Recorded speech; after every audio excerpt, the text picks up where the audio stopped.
Acabamos con esta sección de marketing y ahora vamos a entrar a la segunda parte de creatividad.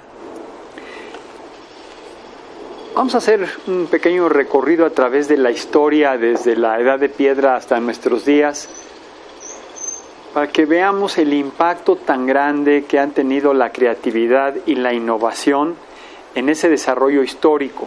Si partimos desde la Edad de Piedra, vemos que el hombre en sus inicios tenía que enfrentar ciertos riesgos y ciertos problemas que lo hicieron que se agudizara su inteligencia y utilizaron su creatividad para diseñar ciertas herramientas y ciertas armas como lanzas con piedras en la punta que les ayudaban a defenderse de los animales, pero también para cazar y tener alimentos.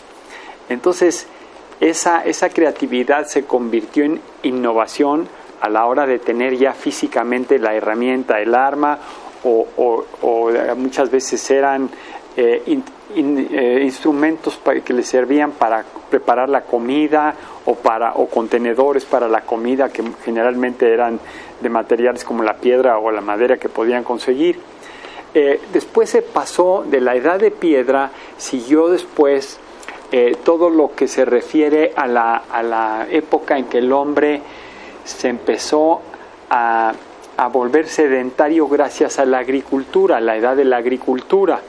Entonces el hombre ahí otra vez tuvo que seguir aplicando esta creatividad para ver cómo hacía. Primero empezó a darse cuenta que de las semillas salían las plantas y entonces cómo hacer para que pudiera plantar y alimentarse sin tener que recorrer grandes extensiones, porque en un principio, en la edad anterior, pues tenía que ir recorriendo, a medida que iba acabándose los alimentos, tenía que ir recorriendo para buscar nuevos alimentos. Cuando el hombre fue capaz de producir sus propios alimentos, entonces produjo el fenómeno de que hacían pequeñas poblaciones y iban creciendo, conjuntos humanos que ya no tenían que estar emigrando constantemente.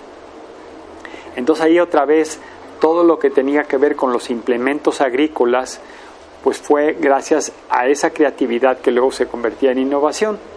Y después vino una época en que realmente fue como el momento más amplio, digamos, de creatividad e innovación, que fue la revolución industrial.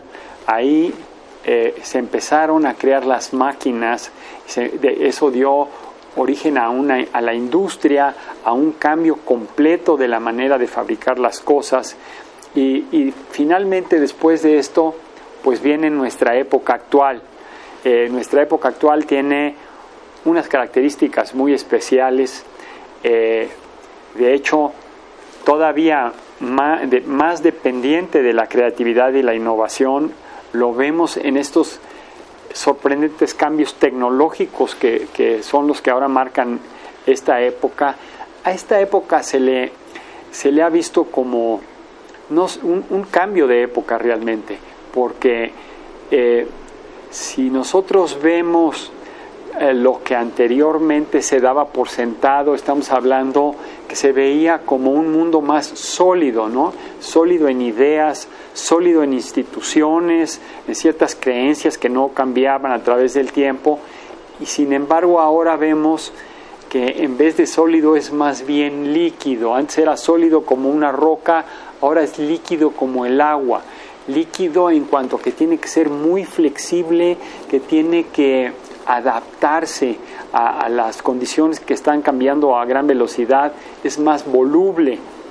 De esto nos habla un filósofo polaco que se llama Zygmunt Bauman, que escribió un libro que se llama exactamente Tiempos líquidos, haciendo referencia a estas variaciones. El hombre se está enfrentando a un entorno muy cambiante y esto está exigiendo mucho más de él. De hecho, para encontrar un equilibrio interior es muy importante ahora entender los paradigmas en los que estamos viviendo. Luego vamos a ver esto porque tiene mucha importancia para nosotros. Entonces, como ejemplo de los cambios, de que nada perdura, vemos que pues hay una enorme confusión que nos está haciendo que comparemos, por ejemplo, lo que antes era básico para nosotros. Ahorita vamos a ver algunos ejemplos de las cosas que veíamos como invariables y que ahora vemos que son variables.